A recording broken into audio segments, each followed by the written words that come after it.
Hey everybody, welcome back to the Average Dude YouTube channel. So today I'm going to go over a couple things that I noticed on my 2022 UForce 1000 XL. After 100 miles, I had put it up in the air to grease everything and check out the suspension and all that. So I'm just going to show you what I found. So the first thing is the driver's side wheel bearing has some play in it. I don't know if y'all can see that on the camera, but it has some play. And I don't know if the nut just needs to be tightened up on the axle to tighten that bearing up, or if the bearing is actually bad, but it's under warranty, so I'm gonna let the dealership deal with it. So the next thing is the control arms. They have play in them back and forth, upper and lower, and this is on both sides in the front.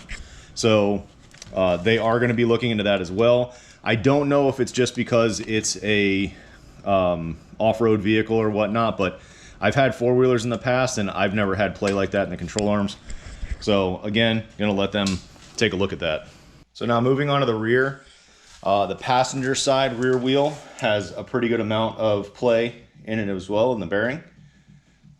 I'm pretty sure you can see this one. Now, the thing that bothers me the most though is when you come over to this rear wheel on the driver's side, the brakes are actually dragging. And as I'm driving it, you can hear this thing squeaking.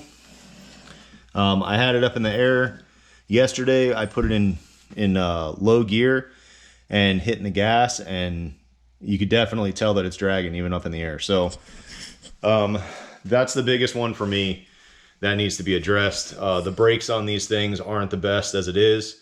The pedal's super hard. I understand it's manual brakes and they're stainless steel lines, but I mean, I've driven cars that have manual brakes and stainless steel lines, and I mean, they stop. So I figure now after 250 miles, the brakes have definitely gotten better, but I don't want a bad caliper on this thing, and you know, they definitely need to figure it out. So other than that, I love the UForce. I think it's a fantastic side-by-side, especially for the money.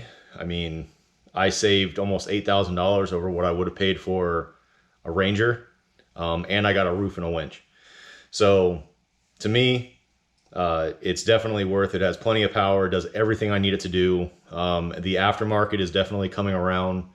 So, I mean, if you're in the market for a side-by-side and you're thinking about it, I mean, for the price, you really can't beat it.